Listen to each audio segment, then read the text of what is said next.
I was trying to make too many jokes because sometimes I don't know. No, it's fine. Honestly, just like be yourself. It doesn't work for me.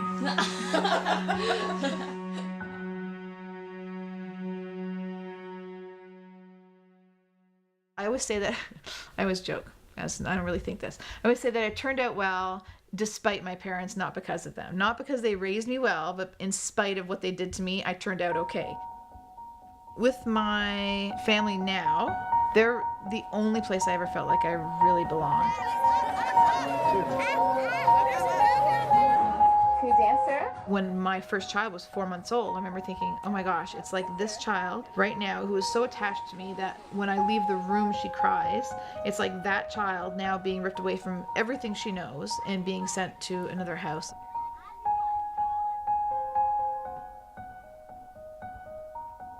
I always knew I was adopted. It was like I lived on eggshells the entire time. I was just putting in my time till I could leave. I just never ever felt like I fit in.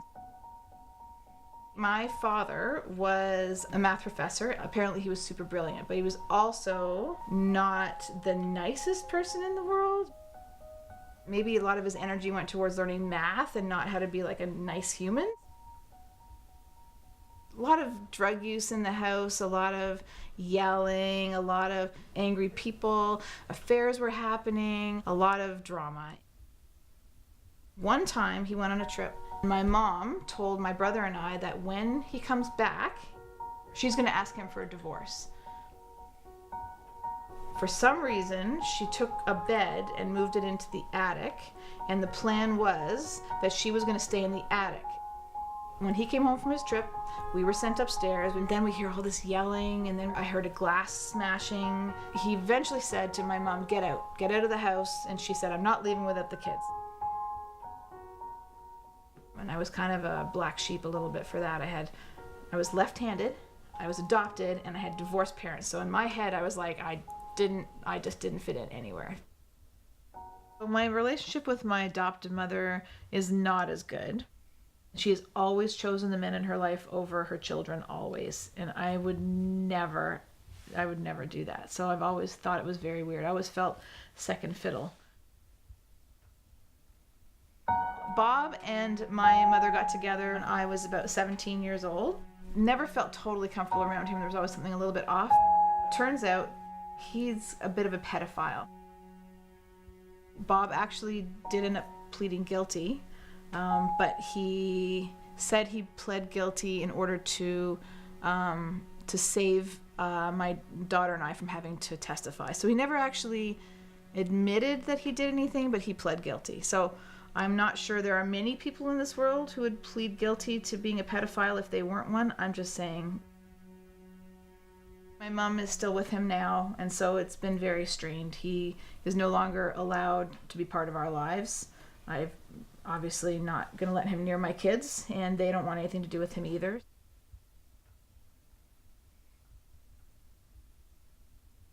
All I ever wanted was to meet my birth mother. That's all I ever wanted. When I was 21, my birth mother put her name in the registry, and we got matched up. My original name, birth name, was Tina Lachelle Lemon. I know that the word is super overused in the world, but the only word I can think of is surreal. It was like, I think I went into shock a little bit. I couldn't even process what was happening. It's kind of hard to explain. Even as I'm saying it, it sounds kind of hokey and weird, but it was very, very weird to actually finally see somebody who was related to you. First thing I said to her was, it's okay, thank you for giving me up, I had a good life, because I was in denial. Kidding. But no, I wasn't mad. Like, I didn't want her to be out there thinking that there was someone angry with her. I wasn't angry. And then I asked her about my birth father, because I always wondered about that. I think it was about 5 years, and by the time I heard, he had passed away. So he had been alive when I started searching, but he passed away before I was able to find him.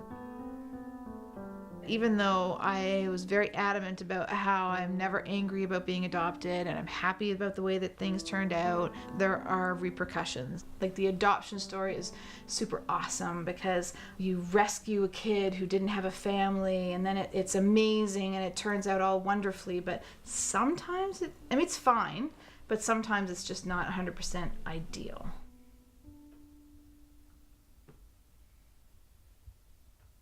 I've been married to Dave. We've been like boyfriend, girlfriend for like over 30 years. We got together when I was 16, and we have 3 kids.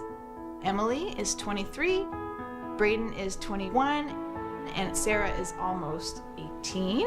And I have a grandson named Hudson who is 1.5. Like 4 kids. There's probably a better way to get off. Can you say bye to Uncle Greg? Give him a hug.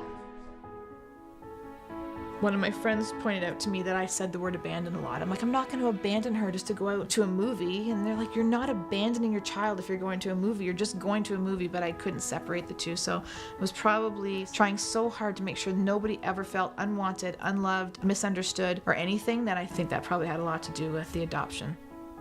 Happy birthday. I know what it feels like to be on the receiving end of bad parenting, and I try very, very hard not to do that. So I think it's kind of something that's always present in my brain, is I know how it feels, and I'm not going to ever do it to them.